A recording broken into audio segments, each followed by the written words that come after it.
Andrew McCarthy, joined alongside by Rich McDonough. Thank you very much for tuning in this afternoon. Rich, these two teams, they're finally made it to the big dance. Two NE10 programs facing off against each other in a national championship tournament, but a little bit of a historical discrepancy between these two programs. St. Anselm, their sixth consecutive time making this tournament. Meanwhile, on the other hand, the Purple Knights, it's their first time, it's their tournament debut, first time in program history. Boyle cuts to the inside, has some space, stripped from behind by Taylor Wiercinski. Good defense by the Purple Knights, one of the best defensive units in the NE10 and in the country. They are top in the NE10 in caused turnovers per game, averaging over 12. And Wiercinski's an outstanding long stick midfielder. O'Donnell wow. in transition, fires and scores. St. Michael's scores first. It's 1-0 Purple Knights. Adelphi once again the favorites over this entire tournament. Undefeated, the #1 seed. They're playing today against Wilmington. That goes through the 5-hole. Mark Boyle cuts the deficit in half, and a much-needed response by the Hawks. Boyle with his 23rd of the season. He's also been a little bit quiet today. Yeah, it's got to be turpentine, not turpentine. But Big 99's got to get it rolling. Turpentine. Haven't heard that word since Bob Ross was still on the air. My goodness, what a reference. Matt LeMay has some space and scores. Matt LeMay, goal number 32 this season, makes it 3-2 with 3:24 to go in the first. Gets across to Reese. Reese to Sensi. Sensi has the other goal for Pace. Poulin into the middle. Behind the back, Will Danowski finishes the highlight reel play. And Pace gets one back. It's 6-3. Potentially the last offensive opportunity for St. Anselm. No timeout here. They're going to let it go with the clock running.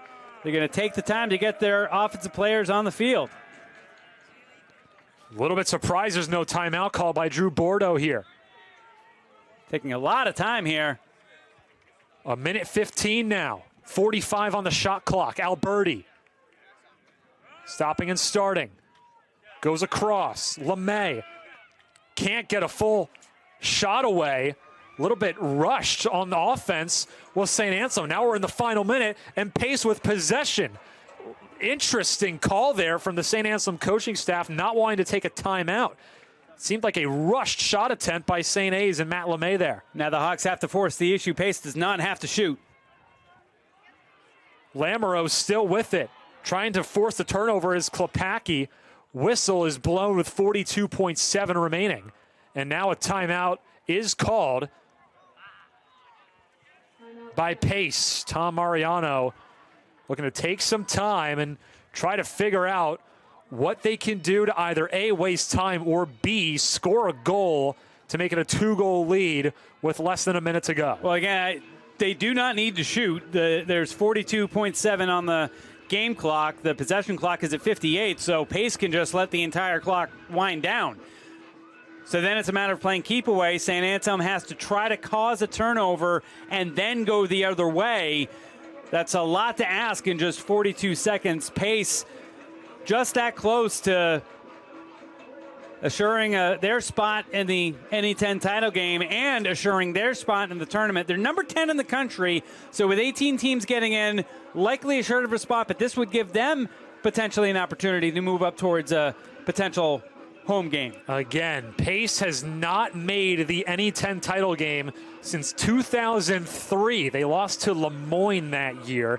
Haven't won the whole thing since 1999. It's been 23 years since Pace men's lacrosse has been able to compete for a championship. And in terms of where they'll be playing, we got to wait until later tonight. Assumption versus Adelphi in the other semifinal matchup. But Pace, 42.7 seconds away from ending a 23-year-long drought. St. Anselm trying to keep their hopes alive from making the title game for the third consecutive season. They lost each of the last 2 times to Adelphi. And leaving the crease is Finn Granara. Don't think they're going to be...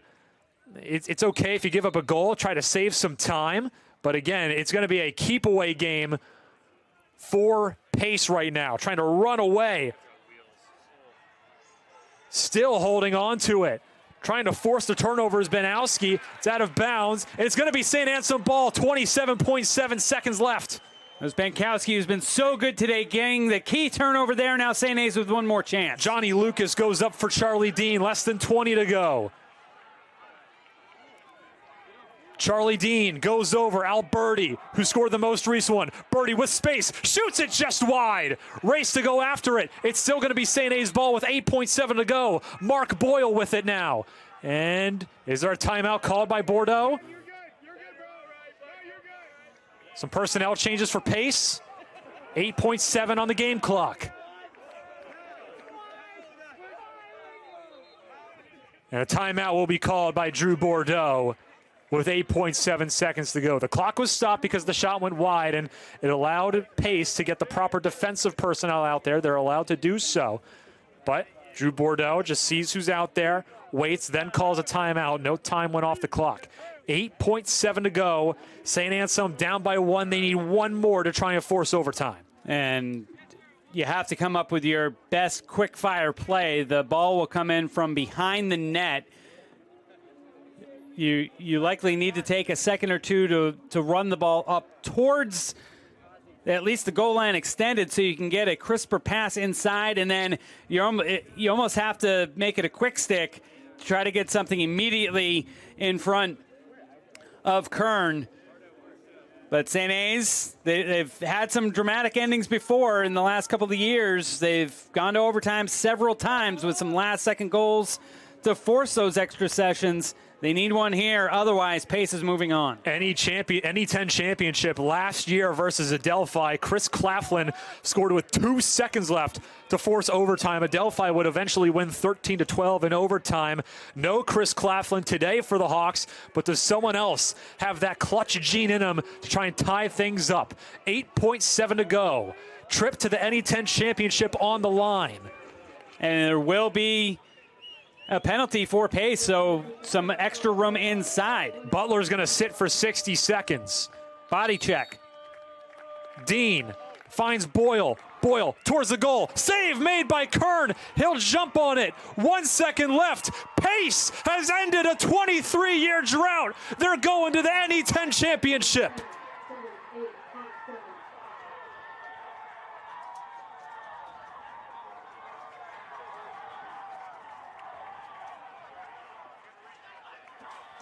Welcome back to Grapponi Stadium. The St. Michael's Purple Knights currently leading the St. Anselm Hawks by a score of 4-2. They've really gone out to a hot start, especially offensively. The Hawks look a little bit shaken defensively. Haven't quite been structured, not quite as stoic as we've seen all season, Rich. What have you seen from the Purple Knights? What have you seen from the Hawks? Well, the Hawks did not get out to that fast start, as we just got to discuss with everybody. Always time to right the ship here.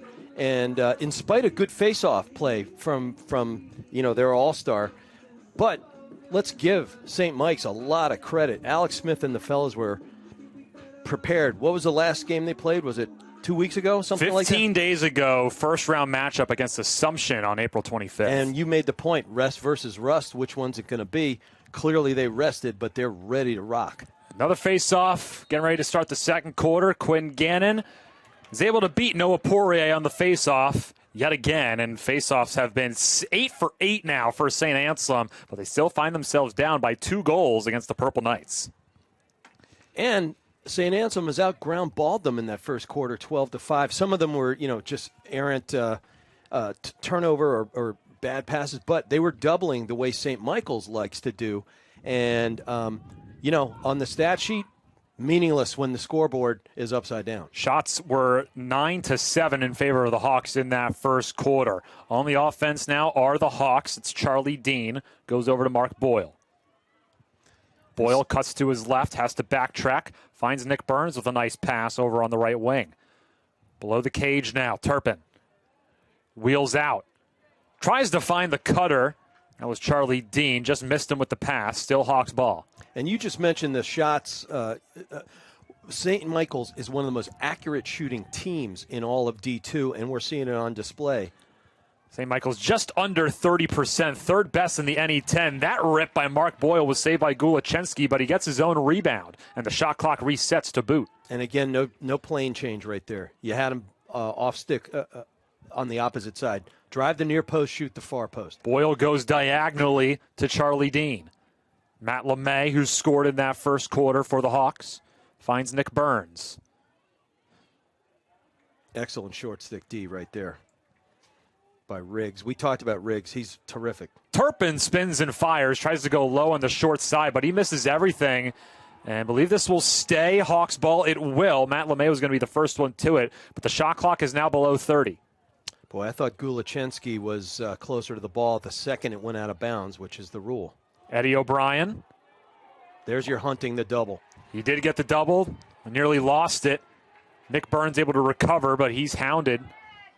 That's Gavin Prout. Finds Eddie O'Brien yet again. Tries to go across. Goes one more and a confident save made by Gulachensky. Nice shot by Matt LeMay, but Gulachensky was up for the task. He is seeing the ball really well. We discussed that at the opener pregame. And when he sees the ball well, again, he had 21 saves in that loss in the NE10 tournament. But if you make 21 saves against a tough team that shoots well, you are getting it done. Still no penalties or man advantages for either side in this game so far. Now under 12.5 to go in this second quarter.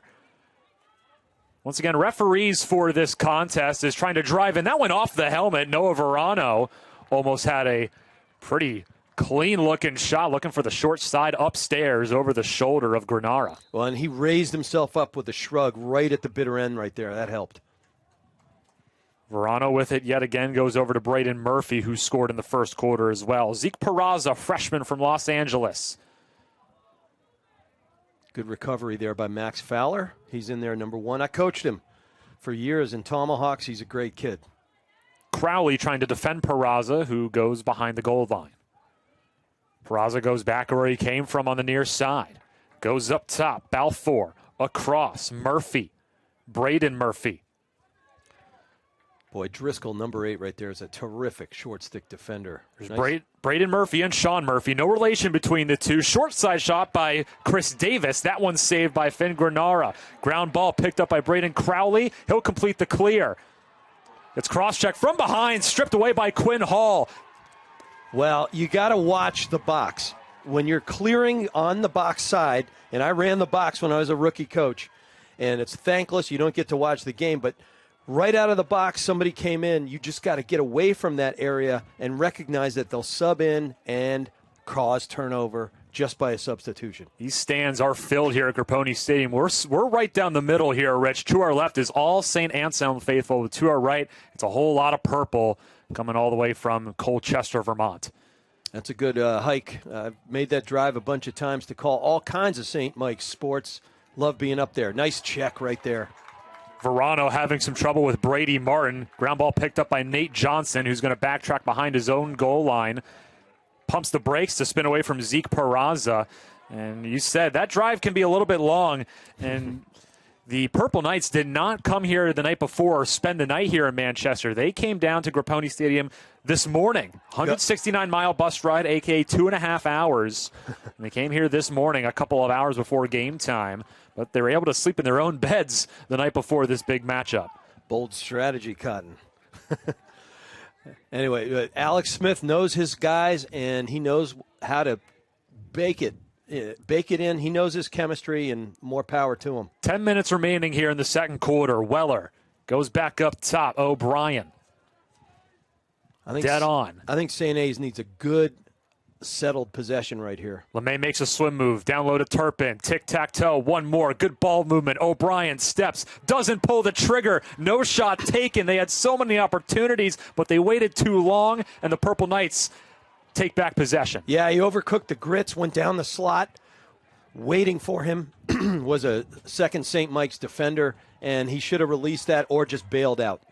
Balfour in tight, wide open. Peraza scores. Just working that little two-man game at the GLE. Goal line extended, a head fake, and that was wide open. They took advantage of it. We'll see a replay right here. And watch the head fake and a stick fake right there. There's with speed dodge one. Now, somebody comes late, and they didn't communicate. I go, you go, man ball. Didn't happen. Leaves all kinds of green space on the island. That's the area we call on either side of the goal, and that's a happy place if you're a ball carrier and a good shooter. Looked like Johnny Lucas stepped up to take away Owen Balfour, but he left Peraza wide open on GLE, goal line extended, like you said. And finally, the first face-off win for the Purple Knights. Matt O'Donnell picks up the ground ball off the draw, and they have an opportunity to go up by 4. Long pull shot by Wersinski, confident save made by Granara, and that was much needed for the Hawks.